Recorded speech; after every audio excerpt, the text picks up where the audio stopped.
Yo, what's going on, Elite Guard Training? My name is Chris Barnard with Overtime Athletes, strength and conditioning coach, performance coach here in St. Petersburg, Florida, where I specialize with basketball, baseball, football players, really in jump and sprinting.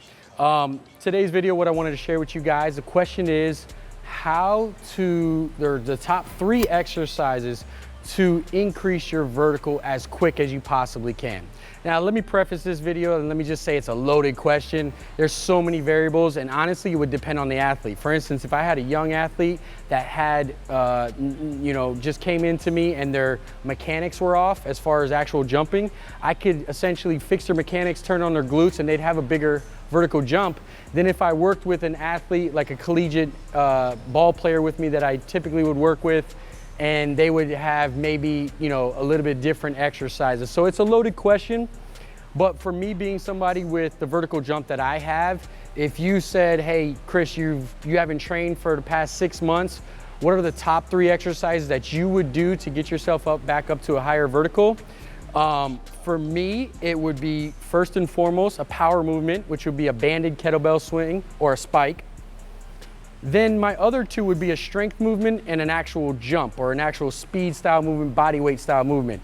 And that would be a complex set of high box squat paired with a hurdle jump. Now I'll go over each one and why I kind of would do it in that order. I'm giving it to you in the exact order, and I'm not only giving you the best 3 exercises, I'm giving you in the order that I would do if that's all the exercises that I could do. So first and foremost, a banded kettlebell swing. Obviously, you guys know when you perform a vertical jump, it's a quick hip flexion, right? I'm flexing at this hip, and then I'm extending at this hip. So if you look at that movement, right, that's exactly what we're performing. It's more of a bend pattern with a little bit of a squat because you're engaging the entire posterior chain. So the kettlebell swing essentially mimics that movement to the T, right? And really what I'll be focusing on, the reason why I add a band to it is because we're not just focusing on that up phase or that concentric phase of the motion or the actual extension of the motion. For you to be able to attain a higher vertical jump, you also need to be able to absorb force, absorb energy, and teach your body to absorb energy. So when that band or that spike comes, right, that's the eccentric portion of the movement where you're really starting to work that stretch reflex, stretch shortening cycle, teach your body to absorb that energy so that you can overall produce more. Like we always say, if we absorb more force, then we can obviously produce more force. Now the next movement is what we call a contrast method, how we're performing it, right? We do a heavy compound resistance lift, and what we're trying to accomplish is a heightened nervous system, right? I'm really trying to spike the nervous system and get those muscles turned on, the same muscles that I'm utilizing when I'm performing a jump. Now, let me just say this, that a conventional deadlift and a trap bar deadlift are the close second.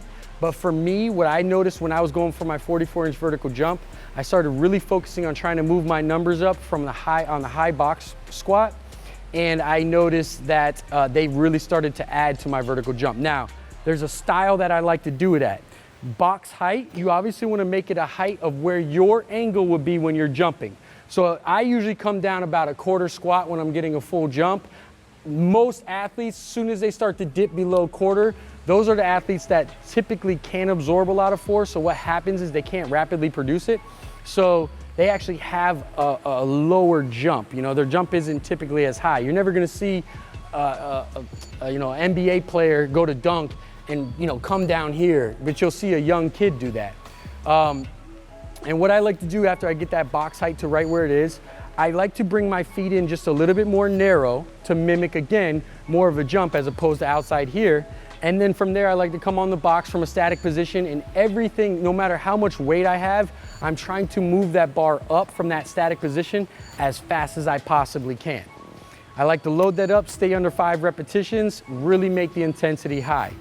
Now, 30 to about 45 seconds post that, I'm gonna go ahead and get into my body weight or actual jump. And for that actual exercise, it would be a hurdle jump. Reason being that I love a hurdle jump is because you kind of take all the technique out of it. I don't really need to practice my biomechanics as far as being able to utilize my glutes to jump.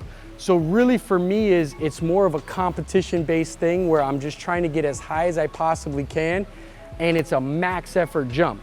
So I know when I put myself in a competition setting, I'm getting that max effort jump every time and creeping up there. So I would do those 3 exercises.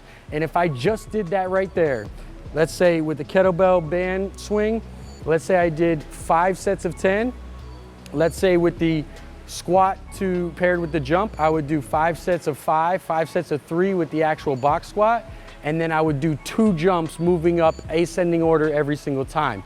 And if I did that twice, 3 times a week, I would be able to get my vertical jump up pretty quickly. That's my method. I'm just sharing it with you guys so you guys can gain some insight.